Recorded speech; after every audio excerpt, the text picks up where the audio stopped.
computadora.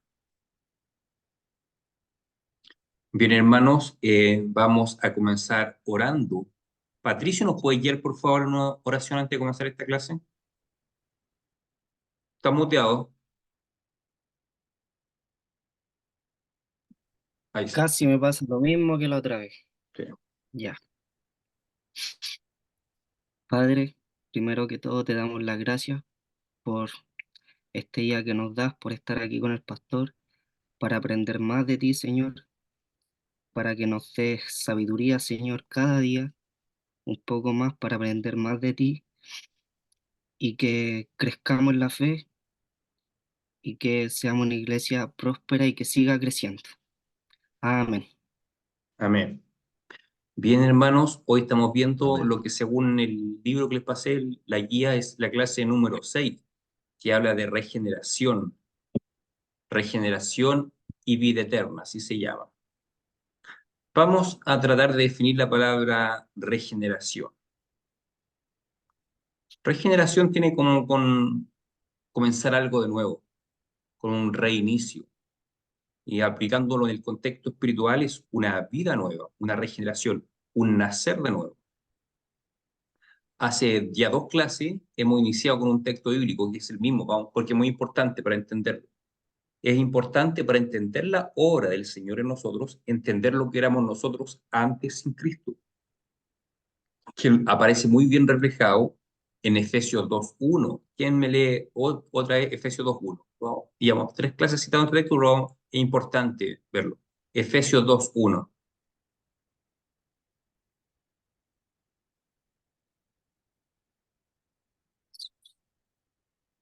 ¿Quién lo puede leer? Voy buscándolo yo, pastor. Bueno, Efesios 2:1. Y él os dio vida a vosotros cuando estabais muertos en vuestros delitos y pecados. Ya. Ahí está describiendo el acto de regeneración o nuevo nacimiento. Él les dio vida cuando estabais muertos en delitos y pecados. Usted, hermana Esther, antes de venir a la fe en Cristo, usted estaba completamente muerto espiritualmente. Y no solamente usted, todos nosotros. Todo ser humano nace destituido de la gloria de Dios, dicho de otra forma, muerto en delitos y pecados. Está con la internet inestable, hermano Cristian, y no hay problema, no hay problema. Entonces todos estamos muertos en nuestros delitos y pecados. ¿Un muerto puede hacer algo? ¿Un muerto puede reclamar? ¿Puede respirar? ¿Puede comer? ¿Qué puede hacer un muerto? ¿Qué puede hacer un muerto, Patricio? Creo que nada, si está muerto. Odio, nada. Y espiritualmente nosotros también estábamos completamente muertos. Por lo tanto, es imposible que uno sea capaz de buscar a Dios, porque estamos muertos espiritualmente. Entonces, ahí viene la obra regeneradora. Particularmente nosotros ya estudiamos Trinidad y vemos que en la salvación intervienen las 3 personas de la Trinidad. Pero la regeneración es una obra que lleva a cabo el Espíritu Santo, la tercera persona de la Trinidad. Es el Espíritu Santo el que nos da vida, nos hace pasar de muerte a vida. Y vamos a leer un texto que nos grafica nuevamente esta situación, cómo que somos trasladados de muerte a vida por acción del Espíritu Santo. Busquen por favor en el Evangelio de Juan, capítulo 3, vamos a leer del versículo 1 al 8. Eso lo voy a Nicole, por favor. Juan, capítulo Juan. 3, versículo 1 al 8.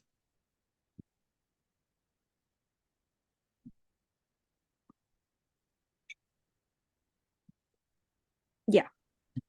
Juan capítulo 3, versículo del 1 al 8. Dice, Sí. había un hombre de los fariseos que se llamaba Nicodemo, un principal entre los judíos.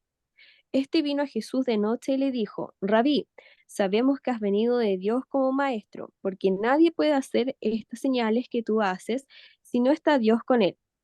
Respondió Jesús y le dijo, de cierto te digo, que el que no naciere de nuevo no puede ver el reino de Dios. Nicodemo le dijo, ¿cómo puede un hombre nacer siendo viejo? ¿Puede acaso entrar por segunda vez en el vientre de su madre y nacer? Respondió Jesús, de cierto te digo, que el que no naciere de agua y del Espíritu no puede entrar en el reino de Dios. Lo que es nacido de la carne, carne es, y lo que es nacido del Espíritu, Espíritu es. No te maravilles de que te dije, os es necesario nacer de nuevo. El viento sopla de donde quiere y oye su sonido, mas ni sabes de dónde viene ni a dónde va. Así es todo aquel que es nacido del Espíritu. Está ahí Jesús hablando de un nuevo nacimiento. Para ver el reino de Dios es necesario nacer de nuevo. Y él dice Nicodemo, entendiendo con una mente muy natural, ¿cómo es posible que un hombre que ya es viejo nazca de nuevo? ¿Acaso significa que va a tener que meterse nuevamente en el vientre de su madre? Y Jesús le aclara, no se trata de eso, se trata de un nacimiento espiritual. Todo el que nace de agua y de espíritu habla de dos nacimientos. El nacimiento de agua para referirse al nacimiento natural y espíritu para referirse a un nacimiento espiritual. Hay una concordancia con los escritos de Juan en las cartas de Juan, en primera de Juan, dice Juan, Jesús no ha venido solamente en agua, sino que en agua y sangre. ¿Cuál es la correlación? Que ahí Juan está combatiendo una secta llamada los docetistas, que negaban que Jesús tenía un cuerpo humano, físico. Decían, nació como hombre, pero llegó un momento donde el ser espiritual, el Cristo espiritual, se tomó posesión de él y lo abandonó antes de que Jesús muriese. Entonces decían los gnósticos, perdón, los docetistas o gnósticos también, Jesús nació del agua, refiriéndose al nacimiento espiritual, pero esa naturaleza divina lo abandonó antes de la muerte en la cruz. Eso decía esta secta, los docetistas. Y Juan, para combatirlo, le dice, Juan no solamente vino en agua, sino que en agua y sangre. Es decir, nació físicamente y derramó su sangre en la cruz. O sea, Cristo, desde su nacimiento hasta su muerte en la cruz, siempre fue el Hijo de Dios, siempre fue el unigénito de Dios, siempre fue Dios. Siempre las dos naturalezas estuvieron en él. Así que en la primera carta de Juan, la expresión agua y sangre se refiere a eso, que Jesús fue el unigénito de Dios desde su nacimiento hasta su muerte, nunca dejó de serlo. Como decían los docetistas, que en algún momento antes de ir a la cruz, la naturaleza divina lo abandonó, decían. Pero ahí lo corrige Juan diciendo, no vino solamente en agua, sino que en agua y sangre. Por lo tanto, entendemos que cuando dice tenéis que nacer del agua, se refiere al nacimiento físico y de agua y de espíritu, y espíritu se refiere al nacimiento espiritual. Es decir, a pesar de que todo ser humano ha nacido de agua, necesita para poder entrar al reino de Dios de un nacimiento espiritual. Y eso es lo que también llamamos regeneración o nuevo nacimiento. Cuando estamos muertos completamente espiritualmente y nacemos de nuevo, se nos comunica vida. Y esa es una obra del Espíritu Santo. Así que el nuevo nacimiento, escrito por Juan capítulo 3, se refiere a la obra que lleva a cabo el Espíritu Santo cuando nos hace nacer de nuevo. Nadie puede nacer de nuevo por sí mismo, por iniciativa propia. No, es una obra del Espíritu Santo. Así que en la cadena de salvación, en esta estructura, ¿cómo así llamarla? En el orden de la salvación, ¿qué es lo primero que hace Dios por nosotros? Primero nos predestina, como dice Romanos 8:28. Nos predestina antes de la fundación del mundo. Luego nos llama y después nos regenera. Claro, la palabra regeneración no aparece en Romanos 8, pero como entendemos la Biblia en su contexto, entendemos que antes que la persona pueda creer, antes de ser justificada, previamente regenerada, es decir, resucitada espiritualmente, les dada la capacidad de creer. El Espíritu Santo nos da vida, nos hace nacer de nuevo y luego nos da el don de la fe para creer en Cristo. Le damos la bienvenida a la hermana Marcela, que se incorpora. Entonces, estamos muertos. El Espíritu Santo nos hace nacer espiritualmente. Y una vez que nos hace nacer espiritualmente, nos capacita para poner la fe en Cristo. Vamos a ver otro texto, una situación en la vida natural de un hombre cómo nos puede ilustrar esta verdad de la regeneración, de la salvación. Así que le voy a pedir al hermano Cristian que busque por favor en Juan, capítulo 11, del 38 al 44. Juan 11, del 38 al 44.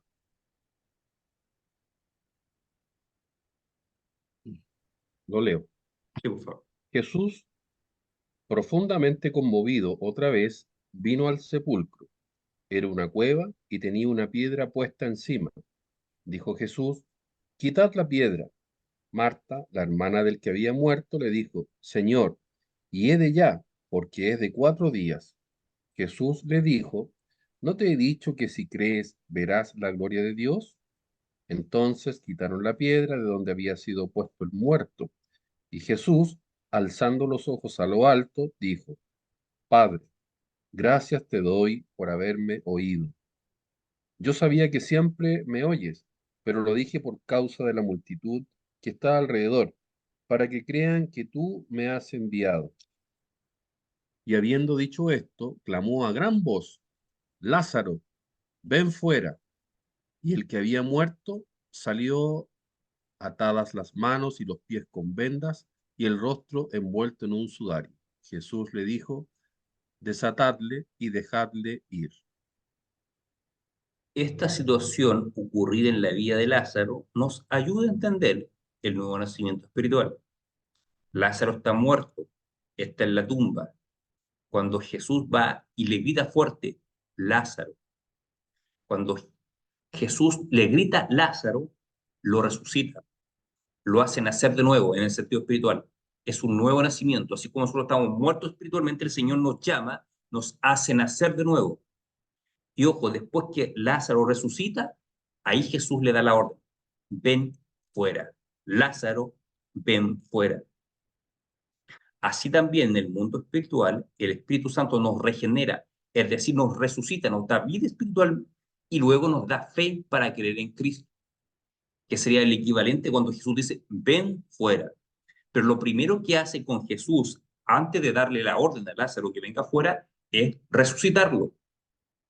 Así también en el mundo espiritual, antes de que podamos poner fe en Cristo, primero tenemos que recibir vida espiritual.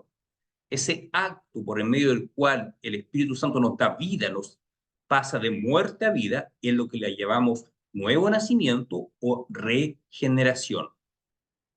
¿Algún comentario, alguna consulta hasta ahí?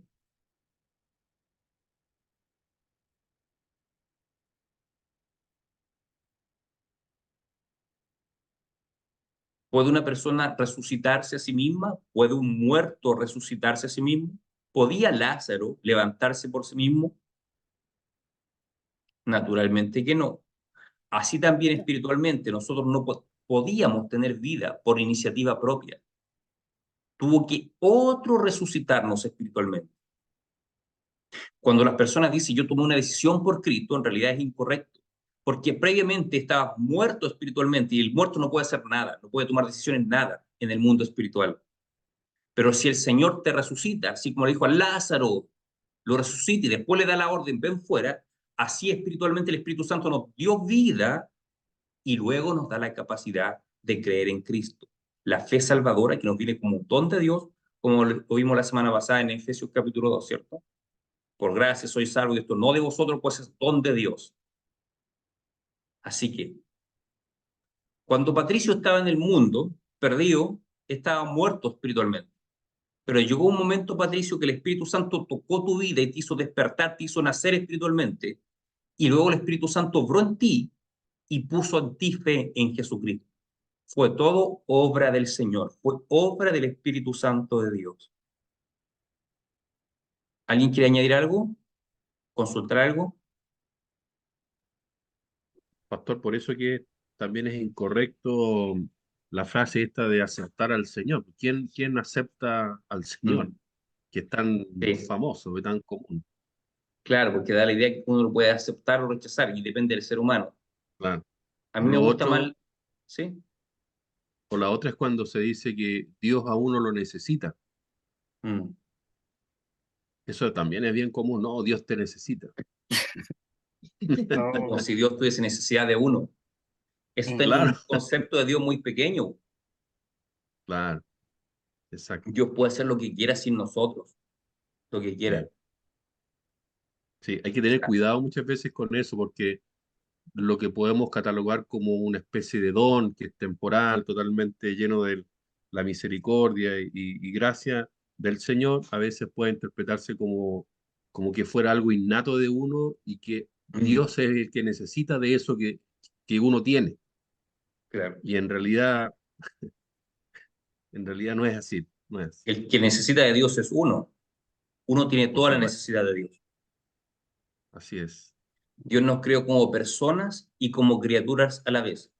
Como personas, en el sentido que somos seres racionales y somos responsables de nuestros actos, pero como criaturas en el sentido que dependemos absolutamente de Dios.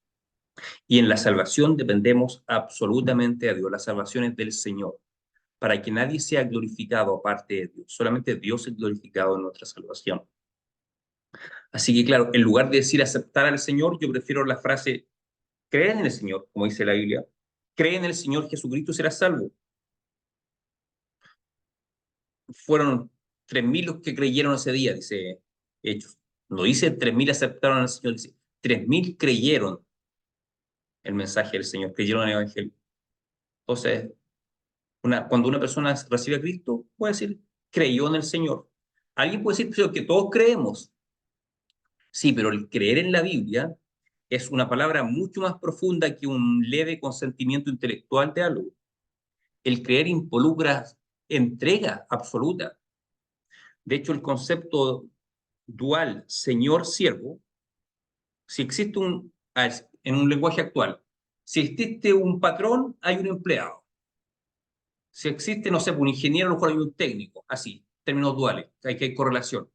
Si existe un médico y una enfermera. Bíblicamente, si existe un señor en aquel tiempo, si existe un señor es porque existe un esclavo. Así que creer en el Señor Jesucristo significa ofrecerse a Cristo como esclavo. De hecho, en la Biblia se traduce la palabra griega doulos, para no ser tan escandalosa la traducción, traducen como siervo, pero la traducción literal es esclavo. Curiosamente, en español hay una sola Biblia que traduce el término doulos como esclavo, y en la Biblia de los testigos de Jehová. La Biblia falsa, por supuesto, pero esa palabra la traducen bien, la traducen como esclavo.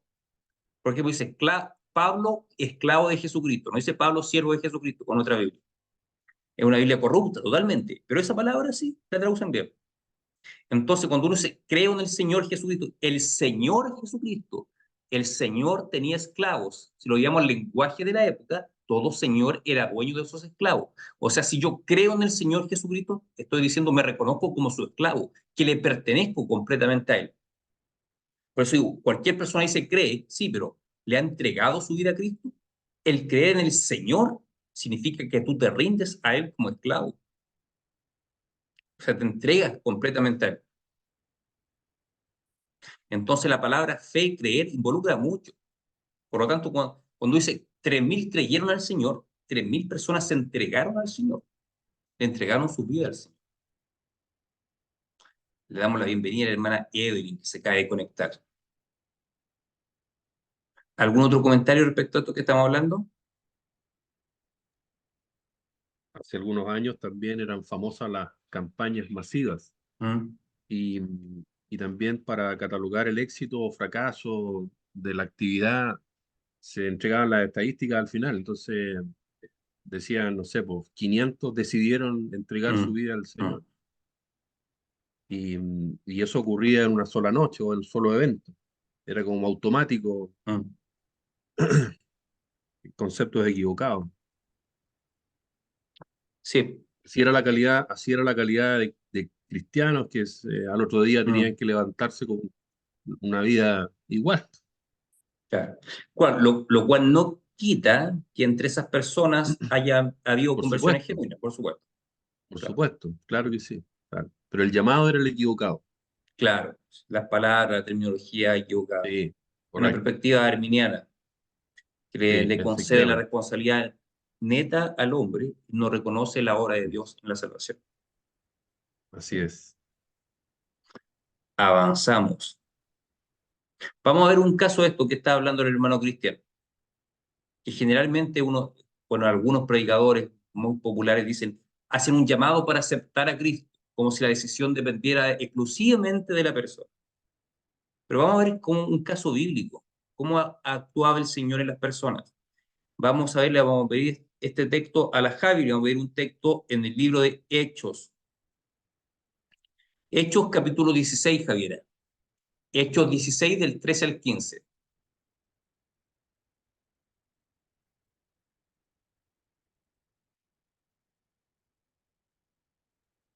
Ya, dice, y un día de reposo salimos fuera de la puerta junto al río, donde solía hacerse la oración, y sentándonos hablamos a las mujeres que se habían reunido. Entonces una mujer llamada Lidia, vendedora de púrpura de la ciudad de Tiatira, que adoraba a Dios, estaba oyendo, y el Señor abrió el corazón de ella para que estuviese atenta a lo que Pablo decía. Y cuando fue bautizada y su familia, nos rogó diciendo, si habéis juzgado que yo sea fiel al Señor, entrad en mi casa y posad. Y nos obligó a quedarnos. Fíjense que cuando Pablo estaba hablando de las cosas de Dios, cuando estaba predicando el Evangelio, no dice que le hizo un llamado a Lidia, acepta al Señor, sino que dice el texto que el Señor abrió el corazón de Lidia. Es una obra del Señor. Nosotros no podemos forzar a la gente a creer en el Señor Jesucristo, entre rendir su vida al Señor. Y cuando eso ocurre, es porque el Señor previamente abrió el corazón de esa persona. Aquí sí es muy claro el texto, muy ilustrativo. El Señor abrió el corazón de Lidia para que estuviese atento a lo que esos hombres decían. Y sabemos que creyó, posteriormente fue bautizada, se incorporó a la familia de la fe. Así que si los que estamos aquí hemos creído en el Señor, si hemos rendido nuestras vidas a Cristo, es porque previamente el Espíritu Santo abrió nuestro corazón. No fue una manipulación psicológica, ni siquiera voluntad personal, porque estábamos muertos en delitos y pecados, sino que el Señor es el que abrió el corazón. Yo también escuchaba cuando llegué al Evangelio muchos predicadores que decían, abre tu corazón. Yo no entendía qué significa eso, abrir el corazón.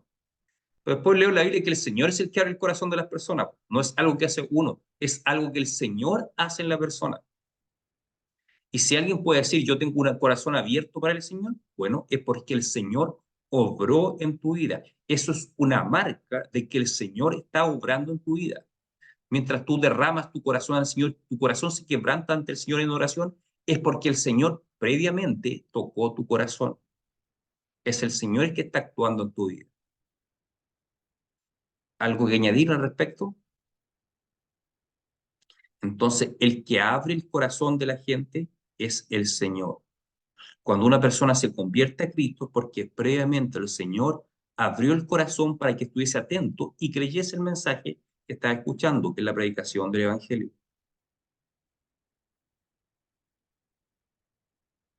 Esto del corazón, la expresión corazón, que no involucra solamente nuestras emociones, sino que involucra todo nuestro ser interno.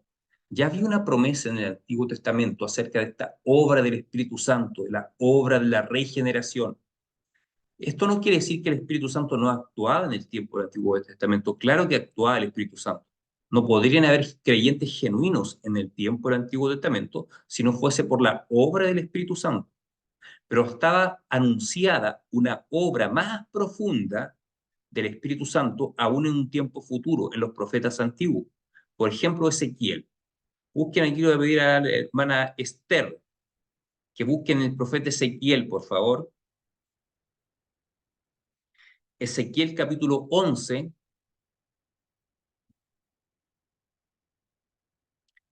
versículo 19 al 21. Ezequiel 11, 19 al 21.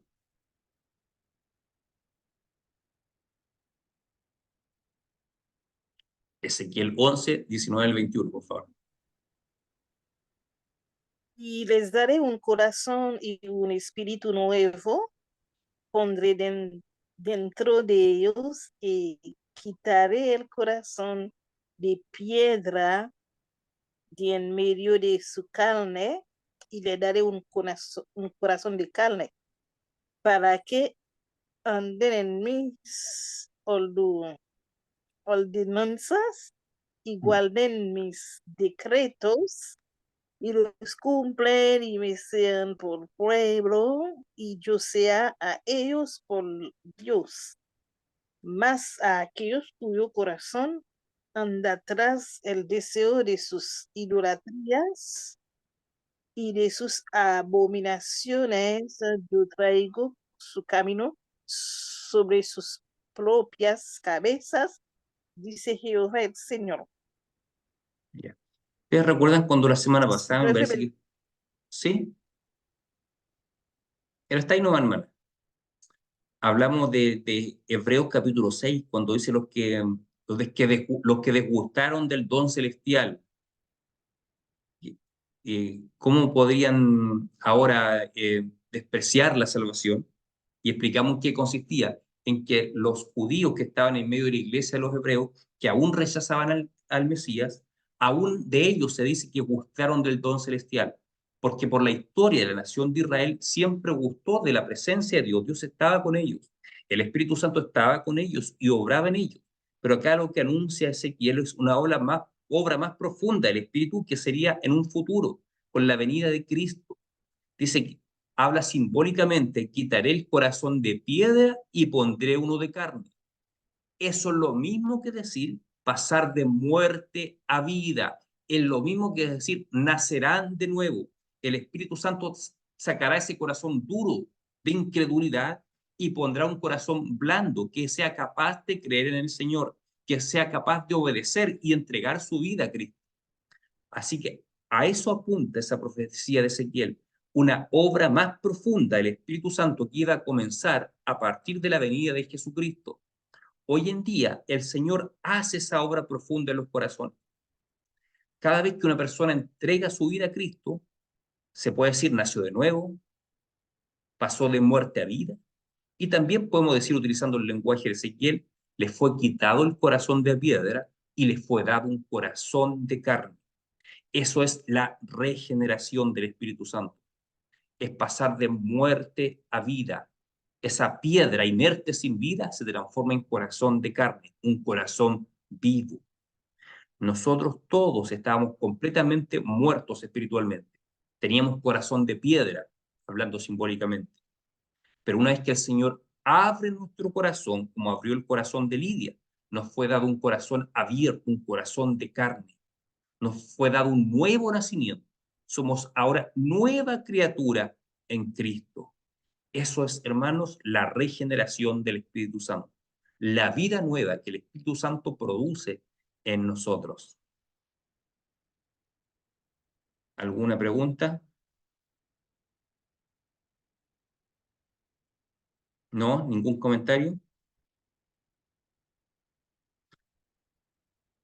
Vamos a hablar un poco ahora de las consecuencias de este nuevo nacimiento, de esta obra regeneradora del Espíritu Santo. Vamos a hablar por lo menos de dos consecuencias. Vamos a ver dos textos bíblicos. No sé si la hermana Evelyn tiene Biblia por ahí. Sí, entonces busque por favor, hermana Evelyn, en el Evangelio de Juan, capítulo 3, versículo 36. 3:36.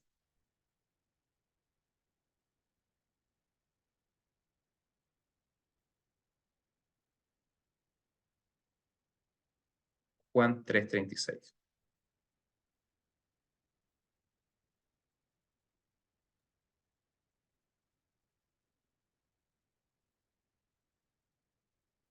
Juan 3:36. Sí, El que cree en el Hijo tiene vida eterna, pero el que rehúsa creer en el Hijo no verá la vida, sino que la ira de Dios está sobre él.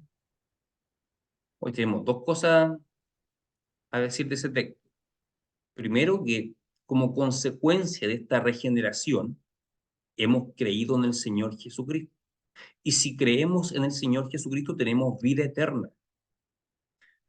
¿Cómo sabes tú, hermano, si realmente naciste de nuevo, si fuiste regenerado por el Espíritu Santo? Bueno, respuesta, ¿tú tienes fe en el Señor Jesucristo? Amén. Entonces tú tienes vida eterna. Tienes, es una posesión tuya que no es quitada. Si la vida eterna fuese algo que pudiésemos perder, entonces nunca fue vida eterna, fue vida temporal. Pero la vida eterna no tiene fin. Es una posesión que Dios nos ha concedido por su gracia. Y es como consecuencia también de la obra regeneradora del Espíritu Santo. Porque sin esa obra regeneradora, sin ese nuevo nacimiento, nunca podríamos haber puesto fe en el Señor Jesucristo. Y repito lo que dije al principio, creer en el Señor Jesucristo no es simplemente estar de acuerdo intelectualmente con lo que Cristo es o lo que hizo. Involucra mucho más que eso. Involucra entregarle tu vida a Cristo. Cuando tú dices, yo creo en el Señor Jesucristo, estás reconociendo, yo le pertenezco a Cristo. Él es mi Señor y yo soy propiedad de Él. Así como el esclavo era propiedad del amo, así nuestras vidas son propiedad del Señor Jesucristo. Estamos fijos en sus manos. Y el Señor dice, nadie arrebatará mis ovejas de mi mano. Estamos seguros en las manos del Señor. Le pertenecemos a Él. Por eso podemos glorificar a Dios con todo lo que Él hace en nuestras vidas, porque reconocemos que Él nos ama y todo lo que Él hace es para nuestro bien. Estamos en sus manos, le pertenecemos. Él nos compró y nos compró por un precio, y el precio que pagó fue su sangre. Él derramó su sangre en la cruz para comprarnos, para adquirirnos. Somos propiedad de Él, le pertenecemos a Él. Y como le pertenecemos a Él, todo lo que hacemos lo hacemos para Cristo. Nuestro servicio para el Señor es para Cristo. Cuando tú sirves al Señor en la iglesia, esforzándote en llegar temprano para preparar el desayuno, o orando, haciendo una oración, eso todo trabajo es para el Señor, porque tú le perteneces al Señor. Lo que hacemos es para el Señor. Todo lo que hacemos es para el Señor. Antes que para el hombre, es para el Señor. También es para el hombre, porque entregamos un servicio al hombre, pero primeramente es para el Señor. Incluso nuestro trabajo, nuestros estudios, todos son para el Señor, porque le pertenecemos a Él. Hemos sido regenerados por Él, tenemos fe en Jesucristo, por lo tanto, ¿eres regenerado? Claro, si hay fe en Cristo en tu corazón, eres regenerado. Y como consecuencia de eso también tú tienes vida eterna. Quería decir algo adicional, me parece que lo mencioné, no puedo meditarlo otro. Hermano Cristo, ¿está levantando la mano? Sí, una duda, pastor. En el texto que leyó nuestra hermana Evelyn, y tiene una segunda parte, dice, el que cree en el Hijo tiene vida eterna, pero el que rehúsa creer en el Hijo no verá la vida. Entonces, ¿cómo podemos interpretar de que un hijo que ha sido predestinado por Dios para creer pueda rehusarse? ¿O a qué se refiere esto? Termine de leer el versículo que dice después. Ya, No lo terminó. no verá la vida, sino que la ira de Dios está sobre él. Perfecto. ¿Ustedes han escuchado la frase decir, Dios aborrece el pecador, pero no, Dios ama al pecador y aborrece su pecado? ¿No lo han Claro, escuchado? el pecado. Ya, Sí, según ese texto podríamos decir eso, ¿no? Porque el que rechaza a Cristo claramente es un pecador. no, ¿Lo no, ama a Cristo el pecador? ¿Qué dice el no. texto? Dice que la Dice, ira de Dios está sobre él. Por lo tanto, así como mm, corregíamos en delante, como decía el hermano Cristian, es incorrecto hablar de aceptar a Cristo. No tenemos que decir creído o creyeron en Cristo, eso es lo bíblico. Tampoco es bíblico decir que Dios ama a los pecadores. Aquel que rehúsa creer en Cristo dice que la ira de Dios está sobre él. No el amor, la ira de Dios está sobre él. La persona que está rechazando a Cristo está expuesto a la ira de Dios, no al amor. Los hijos de Dios están bajo el amor. Los que rechazan, no.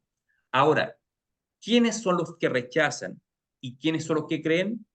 Bueno, por naturaleza todos rechazábamos a Cristo.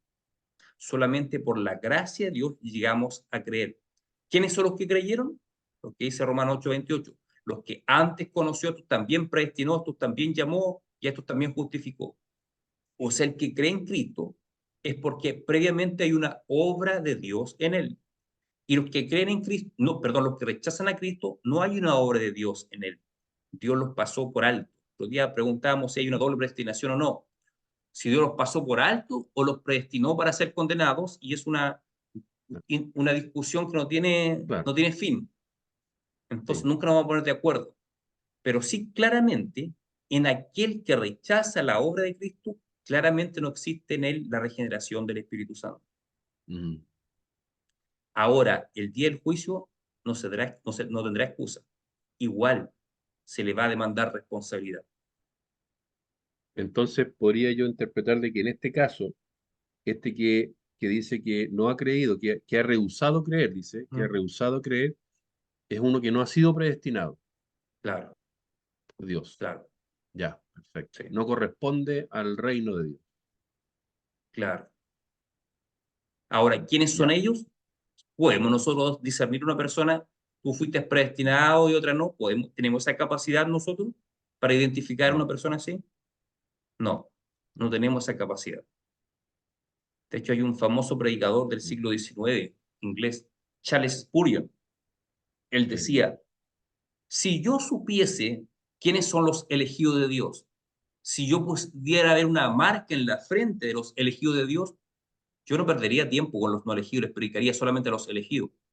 Pero como no tengo esa capacidad, tengo que predicarles a todos, porque solamente Dios conoce a los quienes son suyos.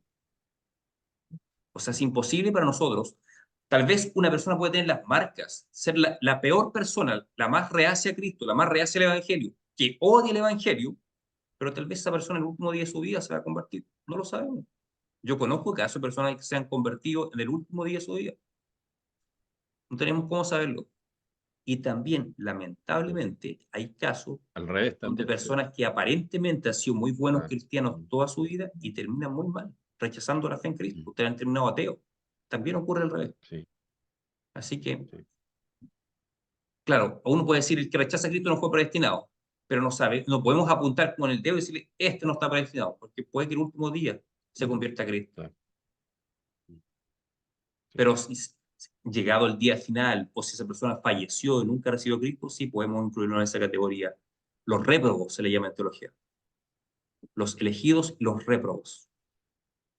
No es un tema muy agradable. Uno tiene familiares, personas que no son cristianos, entonces no es un Claro. tema agradable. Pero es la enseñanza de la Biblia.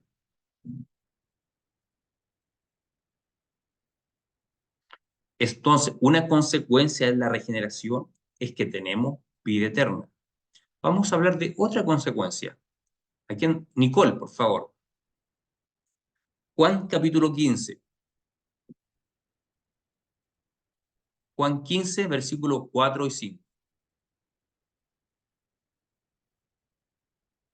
Juan 15, versículos 4 y 5.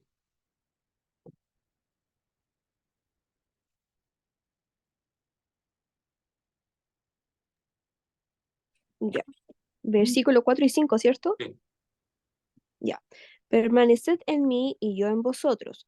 Como el pámpano no puede llevar fruto por sí mismo si no permanece en la vid, así tampoco vosotros si no permanecéis en mí. Yo soy la vid, vosotros los pámpanos. El que permanece en mí y yo en él, éste lleva mucho fruto, porque separados de mí nada podéis hacer. La vid y los pámpanos. Otras versiones, como la NBI, dice la vid y las ramas. Es decir, los pámpanos son las ramas. Las ramas están unidas a la vid, a la parra. Si ustedes cortan la rama se muere. Por lo tanto, la rama está unida al tronco central, a la vid. Hay una savia que circula internamente que los une. Así también nosotros estamos unidos a Cristo. A consecuencia de esta regeneración, de este nuevo nacimiento, nosotros estamos unidos a Cristo. Formamos un cuerpo que es el cuerpo de Cristo. Y Cristo es la cabeza de este cuerpo. Por lo tanto, estamos unidos a Cristo. ¿Cómo es esto? Así como el Espíritu Santo de Dios mora en todos los cristianos, es el elemento que une a todos los cristianos entre sí, también es el Espíritu Santo que nos une a Cristo. Así como la rama está conectada al resto de la vid y fluye una savia, una sustancia a través de ellos, así también nosotros estamos injertados en Cristo y el Espíritu Santo fluye a través de los miembros del cuerpo de Cristo y nos une a Cristo. Y somos nutridos por esa savia que es el Espíritu Santo. Nosotros estamos unidos a Cristo, estamos injertados en Cristo. Por eso podemos decir que nuestro cuerpo, viejo hombre, fue crucificado juntamente con Cristo, fue reducido a la incapacidad juntamente con Cristo en la cruz. Y así como Cristo resucitó y ahora está glorificado, nosotros también moriremos y resucitaremos al igual que Cristo, porque estamos unidos a Cristo. Vamos a experimentar, así como experimentamos la muerte, también experimentaremos la resurrección y también experimentaremos la glorificación y experimentamos a diario la muerte de Cristo. Cada vez que nos negamos a nosotros mismos, que nos negamos a obedecer al pecado, estamos experimentando también la muerte de Cristo en nosotros. Así que como consecuencia de la regeneración, nosotros estamos unidos a Cristo. Somos parte del cuerpo de Cristo. No sé si se entiende esta idea. Estamos unidos a Cristo. Estábamos completamente separados de Él, pero a causa de la regeneración del Espíritu ahora estamos unidos en Cristo. Tenemos comunión con Cristo y Cristo mora en nuestro interior por medio de su Espíritu Santo.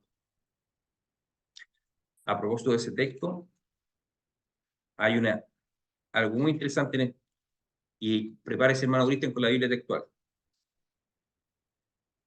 Ese era hecho Juan 15, ¿cierto, Nicole?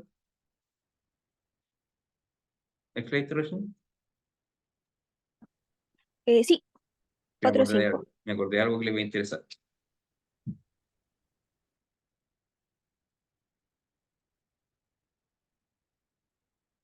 Ya, el versículo 2. Nicole, de nuevo, por favor. ¿Tú leíste Reina Valera? Sí, Ya. El 15, versículo 2, por favor, Nicole. Solamente eso. dice, todo pámpano que en mí no lleva fruto, lo quitará, y todo aquel que lleva fruto, lo limpiará, para que lleve más fruto. Entonces dice, lo quitará. Algunas versiones son más tajantes y dice, lo cortará. Entonces, algunas personas se quedan con la idea de lo quitará, como si Cristo desaca a una persona que no está dando fruto. Es como dando la idea de que una persona puede perder la salvación, es quitado o cortado. Y yo un día estaba podando el parrón acá en la casa y me di cuenta que uno muchas veces, para darle más vida a la parra, en lugar de cortar, levanta la guía. No estaba podando, como estaba brotando el parrón. Cuando están como desparramadas las guías, y uno las va ordenando con un palito y las va levantando. Y entonces me preguntaba, ¿será que el texto dice lo quita o será que dice lo levanta? Y busqué el significado de la palabra griega y vi que habían dos significados posibles.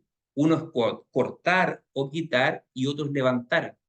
Yo dije, tal vez el que tradujo al español como quitar o cortar nunca ha estado puesto ante una vid, ante un parrón, porque si él entendiese que otro significado posible es levantar, se daría cuenta que vale más levantarla que cortarla.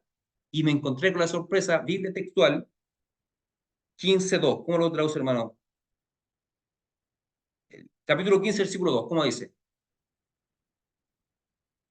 Dice así, todo pámpano que en mí no produce fruto, lo levanta, y todo el que produce fruto lo limpia para que produzca más fruto. Lo levanta, dice lo levanta. Lo levanta. Sí. Y ahí está mejor traducido. Probablemente el que tradujo la Biblia textual tenía mayor conocimiento de agricultura. Estuvo expuesto ante un parrón y se dio cuenta que valía más la pena levantarlo que cortarlo.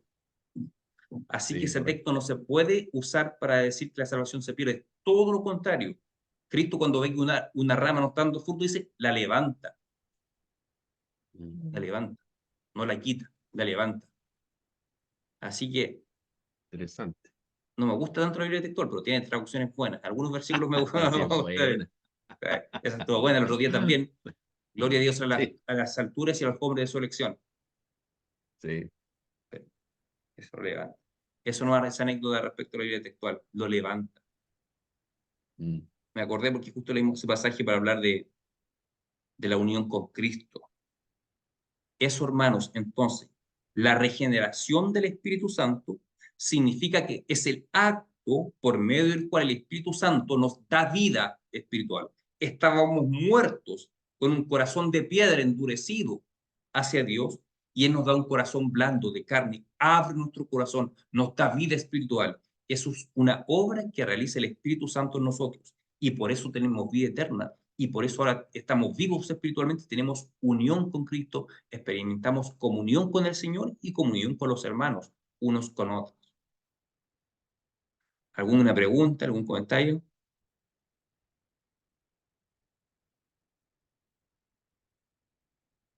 Eso sería lo que tenía para entregarles hoy. La semana siguiente vamos a hablar del discipulado, el discipulado según Cristo. Pero algo más que añadir al tema de hoy, de la regeneración del Espíritu Santo. Más adelante en la iglesia, en la escuela dominical, vamos a estudiar harto más y vamos a estudiar la obra completa del Espíritu Santo. Vamos a hablar de regeneración, de santificación, de bautismo, de dones, de todo eso vamos a hablar. Pero hoy día lo que incluye este curso es solamente regeneración, que es algo muy importante, crucial en nuestra salvación. Entender que somos salvos porque previamente el Espíritu Santo nos regeneró. Así que, ¿el Espíritu Santo en qué momento entra en nuestra vida? ¿En qué momento entra en nuestra vida? De acuerdo a lo que hemos hablado hoy día.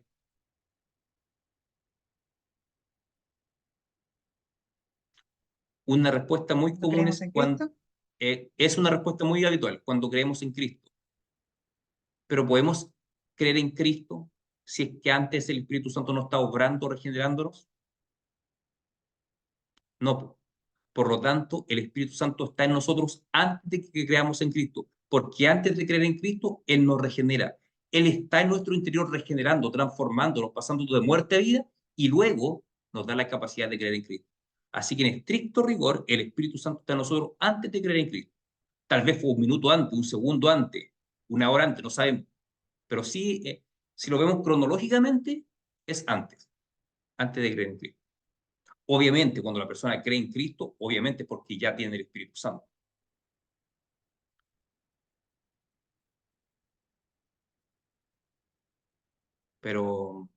Pero antes de creer, la persona es regenerada por el Espíritu Santo.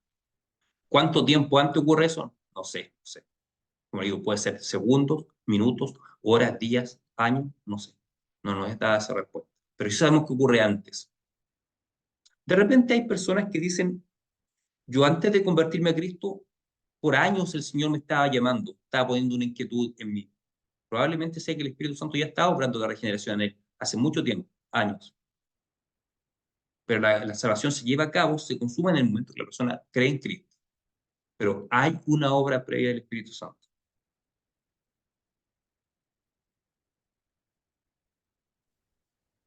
¿Algo que añadir? ¿Algo que Que es consultar? distinto, que es distinto a los que dicen, no, todavía no ha llegado mi tiempo. Ah, Como que claro, ponen una traba así. claro, Esa es típica. así es.